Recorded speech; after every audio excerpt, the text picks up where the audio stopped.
కొంతకాలం క్రితం వరకు ఇషాన్ కిషన్ టఫ్ టైంను ఫేస్ చేశాడు. భారత జట్టులో చోటు కోల్పోయాడు. ఐపీఎల్లోనూ పెద్దగా ఫామ్లో లేడు. ముంబై ఇండియన్స్ నుంచి సన్ రైజర్స్ హైదరాబాద్కు మారాల్సి వచ్చింది. దీంతో ఇషాన్ కిషన్ కెరీరు ఎటు వెళ్తుందోననే చర్చ జరిగింది. మళ్లీ టీమిండియా తలుపు తట్టగలడా అనే ప్రశ్నలు వినిపించాయి. అదే సమయంలో బీసీసీఐ సెంట్రల్ కాంట్రాక్ట్ను కోల్పోయాడు. కానీ ఇషాన్ కిషన్ భయపడిపోలేదు. కెరీర్ ఏమవుతుందో అని టెన్షన్ పడలేదు. తన పని తాను చేసుకుపోవాలనుకున్నాడు. పూర్తిగా ఆట మీదే దృష్టి పెట్టాడు. ఫిట్నెస్ పై మరింత ఫోకస్ చేశాడు. దేశవాళీ టోర్నీలోనే నిరూపించుకోవాలనుకున్నాడు. అందుకు తగినట్టే ఆట తీరును మార్చుకున్నాడు. దేశవాళీ టోర్నీల్లో అద్భుతాలు చేశాడు. జార్ఖండ్ తరఫున మెరుపులు మెరిపించాడు. కెప్టెన్గాను ఆకట్టుకున్నాడు. ఫైనల్లో ఒత్తిడిని అధిగమించి సూపర్ సెంచరీ కొట్టాడు.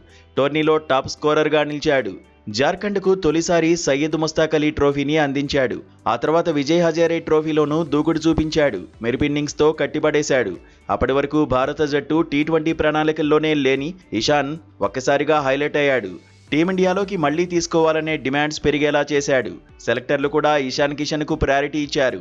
టీ20 వరల్డ్ కప్కు ముందు జట్టులోకి తీసుకున్నారు.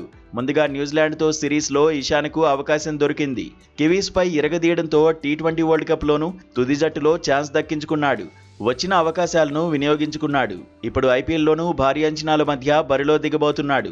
అయితే ఇప్పుడు ఇషాన్కు ఒక సూపర్ ఛాన్స్ దొరికింది. సన్ రైజర్స్ హైదరాబాద్ను కెప్టెన్గా నడిపించే అవకాశాన్ని అందుకున్నాడు. దేశవాళీలో అండర్-19 వరల్డ్ కప్లో కెప్టెన్గా వ్యవహరించిన అనుభవం ఉండడంతో ఇషాన్కు ఎస్ఆర్హెచ్ మేనేజ్మెంట్ జై కొట్టింది. జట్టులో Travis head, Abhishek Sharma, Heinrich Klaasen వంటి వాళ్లు ఉన్నా ఇషాన్కే కెప్టెన్సీ దక్కింది.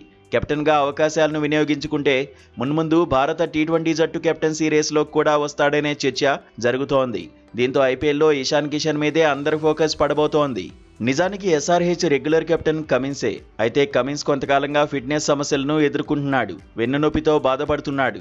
గతేడాది వెస్టిండీస్ టెస్ట్ మ్యాచ్లోనే గాయపడ్డాడు. యాషెస్ సిరీస్లోనూ ఒకే ఒక మ్యాచ్లో బరిలోకి దిగాడు. ఆస్ట్రేలియా తరఫున టీ20 వరల్డ్ కప్లోనూ ఆడలేదు. ఇప్పుడు ఐపీఎల్లోనూ కొన్ని మ్యాచ్లకు అందుబాటులో ఉండడం లేదు.